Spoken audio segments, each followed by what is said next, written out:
Good day everyone. My name is Princess Carla A. Calano. And my name is Andrew Martin Trinidad. I am Lara Joy Maldonado. And I am Mark Renzo, Yuval Casar.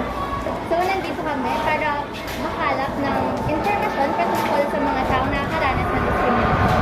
At kung paano nilang nahandle ito. At kung paano ba kaligtas ang ating bansa o ang ating komunidad para sa mga iba't ibang uri ng diskriminasyon. Kaya tara, kailangan natin sila at tayo ay makinig sa kanilang mga opinion upang makakuha tayo ng mga idea upang maiwasan ng mga discrimination na nakukuha natin sa iba't ibang tao.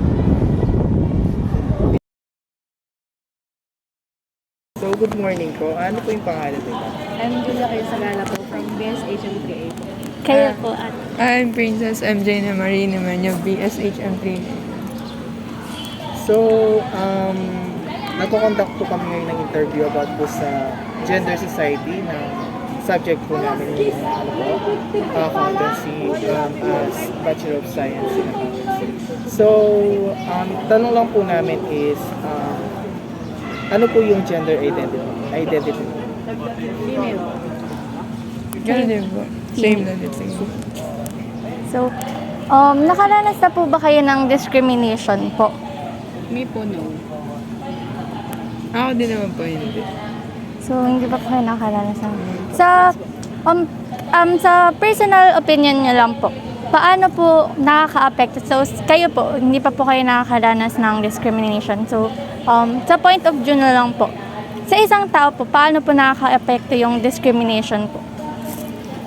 For me, sa opinion ko, is in the way siguro na behave yung isang tao. Kasi kumbaga, parang kunyari, kung yung isang girl, nakikita nila parang more on mask, ganun. Tapos parang naano nila din na, ano siya, ganito, parang may pagkatomboy, ganun. So, kumbaga doon pumapasok yung pagka-discriminate sa isang gender ng tao.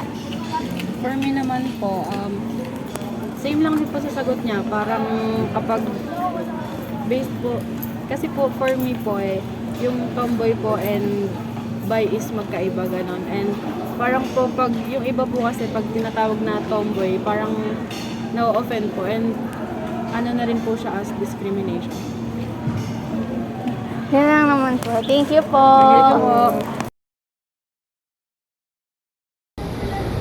Good morning po. Tanong ko lang po sana kung ano po yung name and course po. Jefferson Pangan po from BSIT. And Red Simar naman po from BSIT. And yung gender identity po. Sa akin, non-binary pero I identify myself as a male. And then sa akin naman po, yung sexual orientation ko po is gay, but then identified myself as a male pa rin. So, sa gender nyo po, based po sa gender nyo, nakaranas na po ba kayo ng discrimination? For me, mga insults lang, like verbal na sinasabi sa akin na bakla, ganun. Like yung typical lang na insults, ganun. And then sa akin naman din po, based from my experience, ganun din po yung nararanasan ko po na madalas na lumalabas sa mga salita or naririnig. Pero nihahandle ko na lang po, or yung pag-handle ko po sa mga ganong instances, hindi ko na lang po pinapansin or mas nagpo-focus na lang po ako sa kung ano po yung agenda ko po, ganun po. So, base po sa naranasan nyo pong discrimination, paano po ito naka-apekto sa mental health nyo po? Sa akin kasi, hindi ko na din siya pinapansin. So, wala naman anything. Parang hindi naman siya ganun naka-affect sa mental health. So, sa akin naman din po, kasi lumaki din po ako sa family na open sa ganun.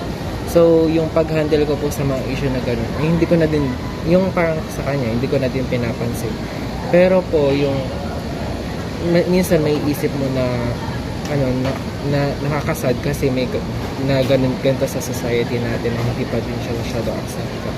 Pero, ayun nga, hindi na lang din ako na masyadong nagpapa-affect. Ayun lang naman po yung mga tanong namin. Thank you so much po sa inyong participation. Thank you po. Good day po, ma'am. What's your full name? I'm Attorney Kenneth Ocampo Lanto. Ano po ang iyong gender identity? I'm a she, female. Nakakaranas ka ba ng diskriminasyon batay sa iyong kasarian o sexualidad? Okay, so first off, before yung gender, syempre may bias sa akin kasi babae ako and yet ang pangalan ko Kenneth. Okay, so dun pa lang may entry-level bias na sa akin dahil nga nai-stereotype tayo na pag ang babae, dapat ang pangalan feminine. Alright? But as to my being a she or female, medyo may experience ako niyan sa aking professional career. So, you know, as a lawyer, minsan, pag nasa courtroom, pag ang kalaban namin na lawyer ay lalaki, so parang minsan nako-question yung competence namin. Parang automatic, may stereotyping na pag lalaki yung legal counsel, para mas magaling sila kaysa sa babae. Because we are born and raised in the culture na merong mga gender roles na tinatawag. So pag babae ka, your career should be more on the domestic side, caring for, you know, yung mga nurse, yung mga ganyan. So iba na kasi yung panahon ngayon. At sa iyong opinion, paano nakakaapekto ang diskriminasyon sa mental at emotional na kalagayan ng isang tao? Alright, so I'm pretty sure there is an adverse effect on the emotional state of a person because of gender bias. Kasi lalo na kapag halimbawa, hindi nila nare-reach or nakukuha yung expectation from you. So halimbawa, dun sa experience ko as a lawyer, syempre dahil may bias na agad sa akin being a lady lawyer, compared to a kalaban na lalaki, syempre kino-question yung aking competence and credibility. So, syempre, minsan, kino-question ko rin yung sarili ko. Totoo ba talaga na mas magaling siya kaysa sa akin? Something like that. So, definitely, on my experience, there is an effect on emotionally at saka, syempre, professionally. Thank you so much po, ma'am. Thank you din. Glad. So, good morning po, ma'am. Ano po yung name po nito? Ako po si Limer Tapang, SDS Coordinator po dito sa LCUP. So, tanong ko lang po, nakaranas na po ba kayo ng discrimination noon habang nag-aaral kayo at magpasa hanggang ngayon po? Discrimination ng gender. Yes po. Opo. Fortunately, hindi pa naman po ako nakaranas ng discrimination with regards sa aking gender. But I've known other people na na-experience yung ganong uri ng discrimination. So, kayo po as sa PPEC discipline po, is naka-encounter na po ba kayo ng mga ganong case po sa school natin? Since nandito ako sa office, wala pa tayong ganong case na i-report. But there are mga cases na isusumbong dito about sa bullying ng same sex. So, hindi naman other gender. So, pagdating sa mga ganong bagay, of course, we have, yung meron tayo yung mga karampatang parusa sa mga ganong klaseng kaso. So, ano po yung mga rules and regulation po para po ma-prevent yung discrimination or bullying sa school po natin? Yung discrimination natin with regards sa gender at the same time yung, bullying, sa table of sanctions, covered kasi tayo ng student handbook natin sa college. So, para sa table of sanction, ang pwede na maibigay natin sa mga nambubuli or nang-discriminate ay una, of course, yung bullying. Pag sinabi nating bullying, dapat yan ay recurring, paulit-ulit na nangyayari.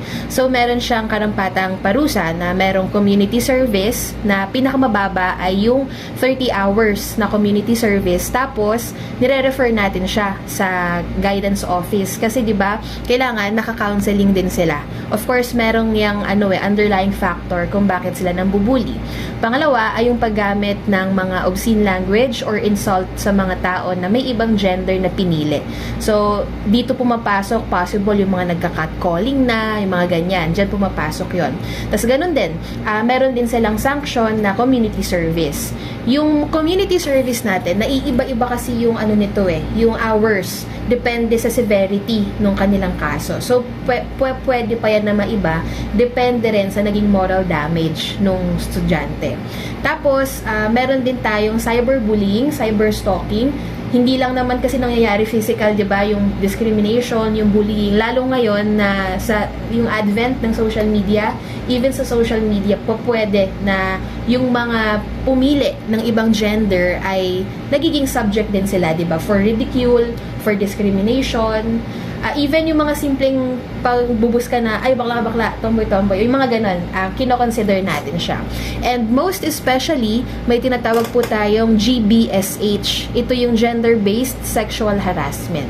So, ito ay under ng CHED Memorandum number 3, Series of 2022, na ang covered po nito yung mga nagre-reklamo, complainant natin about gender discrimination. We refer them to psychosocial counseling or to women's desk kung ano yung need nila at the moment na intervention. Kasi, technically, kami, we're not the right person to do the intervention or yung mga counseling.